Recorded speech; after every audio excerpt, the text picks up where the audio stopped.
지금은요 사회 역사 새로운 센세이션 민석쌤의 암기 비법에 빠져들다의 민석쌤입니다.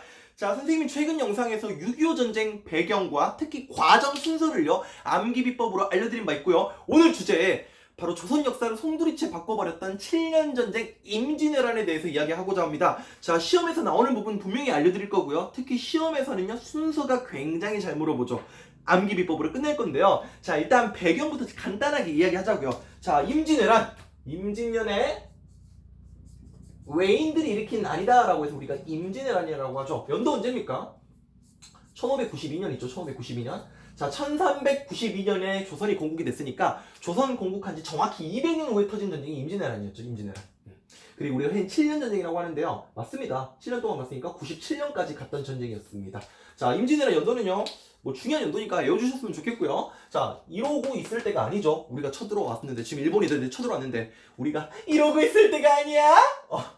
학교 다닐 때는 역사 선생님께서 일본 놈들이 구둣발로 우리나라를 구둣발로 짓밟았다. 아직도 잊혀지지 않는데요. 여러분들 어쨌든 간에 1592년 4월 13일 임진왜란이 발발하게 됩니다. 자, 임진왜란의 배경을 이야기하고 아무래도 순서를 우리가 봐야겠죠. 자, 배경 간단하게 보겠습니다. 배경. 자, 일단 여러분들 국내적 배경과 당시 국외적 배경으로 역시 나눠서 봐야겠죠. 선생님이 국외적 배경을 이야기하는 까닭이 무엇이냐면요. 임진왜란은요. 우리나라 학생뿐만 아니라 일본과 중국 학생들도 배우는 주제입니다. 그만큼 세계사뿐만 아니라 우리 동아시아사에서도 한국사뿐만 아니라 이 동아시아사에서도 굉장히 중요한 전쟁이었습니다. 명나라가 우리나라를 도와줬죠. 그래서 중국에서는요 항외 원조라고 하는 표현을 씁니다. 일본인들에게 맞서가지고 우리나라를 도와줬다, 조선을 도와줬다 이런 표현을 쓰고요. 일본도 일본 나름대로 자기네들의 표현을 쓰고 있고요. 자, 어쨌든 자 국내적 배경부터 이야기를 할게요. 자, 당시 임진왜란은요 우리가 임진왜란 터지기 전에 당시 조선의 상황은요 약 200년 동안 1392년 조선 건국, 1592년 임진왜란 200년 동안 크고 작은 전쟁이 거의 없었어요. 오랫동안 평화 때문인지 몰라도 상당히 국방력이 많이 해이해졌습니다. 뭐 대립제라든가 대타를 시켜서 군대를 보낸다던가 방군수포라 그래가지고 군포를 갖다 나라에다 납부하고 군대를 뺀다던가 이런 식으로 이제 국방력이 많이 약해진 상태였었고, 특히 조선 정부 내부에서는요 동인과 서인으로 정당 정치, 분당 정치가 전개되면서 여러 가지 이제 혼란한 상황이 있었던 게 당시 국내의 상황이었죠. 나라 밖에서는요 일본의 이 도요토미 히데요시, 우리가 아무리 역사의 역자 모르더라도 일본 하면 딱 3명은 알잖아. 3명. 도요토미 히데요시, 이토 히로부미, 아베 막 이렇게 3명은 알잖아. 그런 것처럼. 자, 도요토미 히데요시가 1590년 임진왜란 터지기 2년 전이었죠. 일본의 전국시대, 일본의 당시 전쟁했던 시대였단 말이야. 전국시대, 분열기. 전국! 노래자랑이 아니라 싸움했던 시기. 그 시대를 통일하고 그 내부에 팽창하는 그 사무라이들의 세력을 외부로 표출시키고자 임진왜란을 일으켜는 거죠. 물론 도요토미 히데요시 그 개인적인 야망과 그 더러운 욕심도 있었고요. 맞죠? 자, 이렇게 해서 이제 전쟁이 시작이 되는 겁니다. 자, 과정, 순서, 센세이션! 암기 비법으로 정리를 하도록 할게요. 자, 과정입니다. 과정 순서. 암기 비법이야. 암기 비법. 자, 갑니다. 여러분 충신. 우리 임진왜란하면 충신의 대명사 누굽니까? 이순신이죠. 이순신. 여러분 충신 이순신 장군이 말이야, 충신 이순신이 정말 감옥에서 돌아가실 뻔한 거 아십니까? 진짜 충신 이순신 장군께서 옥사 당하실 뻔한 거 아십니까? 충신 이순신이 옥사 당한진 아니? 충신 이순신이 옥사 당한진 아니? 순서 충신 이순신이 옥사 당한진 아니? 자, 그다음 평행성. 뭐라고? 평행성. 그 다음에 웃고 있네. 명량 딱 이렇게 하면 임진왜란 순서 끝이에요. 한번 읽어보고 갈까요? 충신 이순신이 옥사당한지 아니? 평행성 명량 평행성 명량. 이렇게 순서. 자, 갑니다. 해석을 해야겠죠? 우리만 했는데 해석을 해야 돼. 순서. 자, 여러분 일단 4월 13일 날 부산 앞바다에 약 20만이 되는 일본 군대가 상륙을 하면서 부산성에서 정발 장군이, 동래성에서 송상현 장군이 분전했습니다만 결국 지키지 못하고요. 뚫리게 되었죠. 자, 그리고 조선에 이제 믿었던 맹장이었던 나름 그 신립장군을요 보내가지고 충주에서 방어선을 구축하죠. 근데 충주에서 신립장군이 그 기마전술 써가지고 결국 이제 패배하게 되고요. 탄금대 전투에서 패배하게 되죠. 탄금대에서 투신을 했다. 자, 충주 신립장군 됐죠? 패배했습니다. 그러니까 우리 선조 몽진을 합니다. 선조가 피난을 한다. 어디까지? 평양에서 의주까지 계속 가는 의주까지 간다고.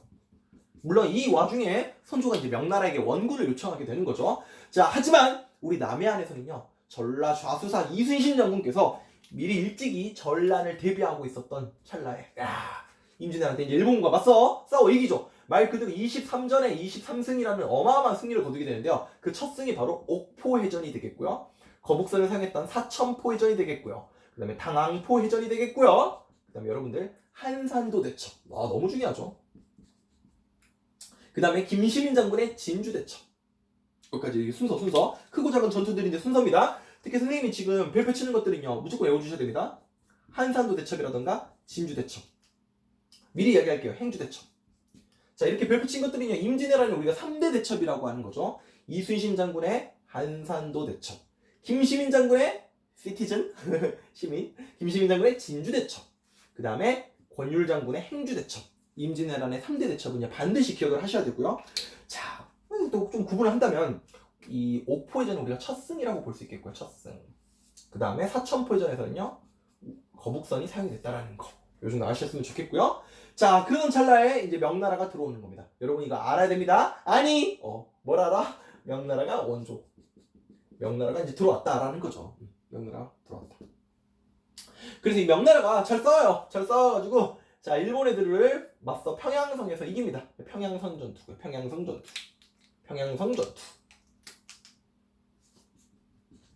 전투. 자, 그 다음에 이게 행주대첩이죠. 행주대첩. 물론 이 명나라가 평양성에서 잘 싸우는데 그 자신감 때문에 밀고 내려가다가 그 고향 벽제관이라는 곳에서, 지금의 고향입니다. 경기도 고향. 이 벽제관에서 여기서 패배를 하죠. 명나라가. 평양성은 명나라 윈, 벽제관에서는요 일본 윈. 자, 그리고 행주대첩, 권율의 행주대첩이고요. 선조가 서울로 귀환을 하게 됩니다. 서울로 돌아오죠. 한양으로 돌아옵니다. 자, 그러다가 이제 굉장히 중요한데요, 여러분. 자, 평양성과 명량 사이에 이게 뭐가 있었냐 물어본다고, 시험에서. 바로 휴전협정 기간입니다. 휴전협정 기간. 명나라 측과 일본 측에서 이제 휴전이 오고 가는데요. 이야기가 오고 가는데요. 일본 측의 무리한 요구와 터무니없는 요구로서 결국 휴전협상이 원활하게 이루어지지 않죠. 결과적으로 파토가 납니다. 휴전협상이 결렬이 되고요. 일본이 다시 쳐들어와. 그걸 우리가 뭐라 그러냐? 정유재란이라고 합니다. 이 정유재란에서 대표적인 승리가 이제 명량과 노량이에요. 명량할 때 명량과 노량. 명량은 뭐 영화도 있잖아? 맞죠? 여러분들 이거 아셔야 되는데요. 명량과 노량은요 임진왜란이 아니에요. 이건 정유재란이야. 정유재란에 일본 애들이 다시 침략을 했다. 정유재란이죠. 1597년이거든. 이때 대표적인 게 이제 명량과 그렇습니다. 바로 노량이 있는 거죠.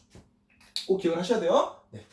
자, 그 다음에 우리 한능검뿐만 아니라 한국사 관련 시험에서 여기를 잘 물어봐.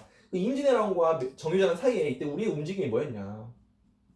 이거 딱 두 가지 정도만 기억할까? 일단 중앙군을 재정비합니다. 중앙군을 이때 훈련도감이 만들어지죠. 훈련도감.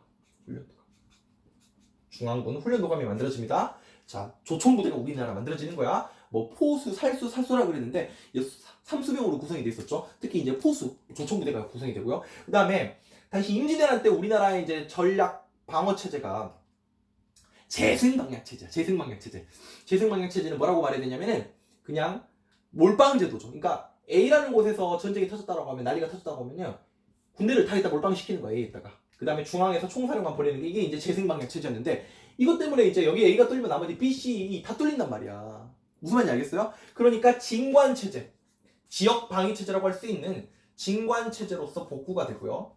그 다음에 지방군을 개정하기 위해서 소고법을 통해서 소고군 체제를 이제 만들게 되는 거죠. 그 밖에 무기 정비라던가 성축을 보수하고 이런 모습들이 이제 휴전협상 기간 동안 조선 정부 나름대로 노력이었다. 훈련도 가면 여러분들 꼭 기억을 해주세요. 자, 좋습니다. 자, 오늘 임진왜란 선생님이 마지막으로 여러분들께 드릴 선물은요. 그 한능검 시험에서 이 지도, 내신도 마찬가지입니다. 우리 중고등학교 내신 문제에서도 이 지도 문제가 이제 잘 나올 텐데, 자, 한산도 대첩 여기입니다. 여기. 한산도 대첩, 자, 그 다음에 진주 대첩. 한산도 대첩에서 일본 애들이 그 남해안을 통해서 서해안으로 이렇게 북상하는 걸 막았단 말이야. 근데 일본 애들 끊어버린 거야. 그래서 대단한 해전인 거죠. 남해안의 제해권을 장악하고 이걸로 전라도의 쌀창고, 곡식창고, 곡창지대를 지켰다는 거 아닙니까? 그러니까 일본 애들이 말이야 육지를 통해서 이렇게 들어가려고 했단 말이지. 근데 여기서 또 막고. 이게 바로 진주대첩이야. 김시민 장군의 경상도 진주대첩. 오케이, 위치 확인하시고요. 자, 한산도 대첩, 진주대첩 위치 확인했고요. 자, 평양성, 평양 어딘지 알 거고. 자, 행주대첩. 여기 서울에 있는 게 행주대교였죠. 행주대첩. 됐습니까? 자, 그 다음에 이제 명량과 노량인데요. 명량과 노량. 명량은 여기죠, 여기. 자, 진도와 해남 사이에 지금도 울돌목 그 명량에 우리나라의 조류 발전소가 있죠. 굉장히 빠른 물살로 이용했던 이 명량. 해남 앞바다, 진도 사이에 있는. 자, 그 다음 노량은 어디냐면 가운데 6시 방향에 딱 있습니다. 여러분들이 이 노량해전과 한산도 대첩이 이 남해안에 있는데 여기 조금 위치 좀 구분하시길 바랍니다. 됐죠? 자, 선생님이 오늘 임진왜란 배경과 순서, 과정, 암기 비법을 알려드렸고요. 마지막으로 임진왜란의 결과 이야기 짧게 하고 마무리하도록 하겠습니다. 자, 임진왜란은요 분명히 큰 전쟁이었습니다. 특히 명나라도 개입이 됐던 전쟁이었던 만큼 명나라도 조선을 도와주는 과중에서 그 많은 국방비라든가 재정적 지출로 인해서 나중에 만주 지방에 있었던 여진족들이 성장하게 되고 그들이 후금을 건국하게 되죠. 그리고 그 후금이 나중에 명나라를 밀어내고 중원을 차지해서 대청제국을 만들지 않습니까? 특히 조선 같은 경우는요, 인구 감소, 영토 황폐화, 재정 엉망돼버리고, 그쵸? 말 그대로 정말 많은 쑥대밭이 돼버렸던 게 이 전쟁이었죠. 일본 같은 경우는요, 히데요시가 죽고 나서 이 전쟁이 끝났지만 그 일본 내부에서 잠깐 혼란이 있었죠. 도쿠가와 이에야스라고 하는 사람이 히데요시 가문을 박살내버리고요. 지금의 도쿄에다가 에도 지방에다가 에도 막부를 만들게 되는 겁니다. 자, 이렇게 한국과 중국, 일본과도 관련돼 있는 이 7년 전쟁이 임진왜란이 되겠고요. 참고로 마지막으로 선생님이 이 전쟁의 끔찍함을 이야기하면서 마무리하도록 하겠습니다. 에픽! 당시 히데요시가 조선인들의 코와 귀를 베어서 바치라고 했죠. 그때 코 비어간다, 귀 비어간다. 귀 이자에다가 코 비자 써가지고 이비란 말이 지금 우리가 놀래킬 때 에비라는 말로 이렇게 와전이 된 건데요. 정말 아픈 역사 속에서 등장한 단어가 아닐까 싶습니다. 자, 임진왜란 선생님이랑 짤막하게 한번 정리를 해봤는데요. 도움이 되시길 바라면서 오늘 영상 마무리하도록 하겠습니다. 안녕!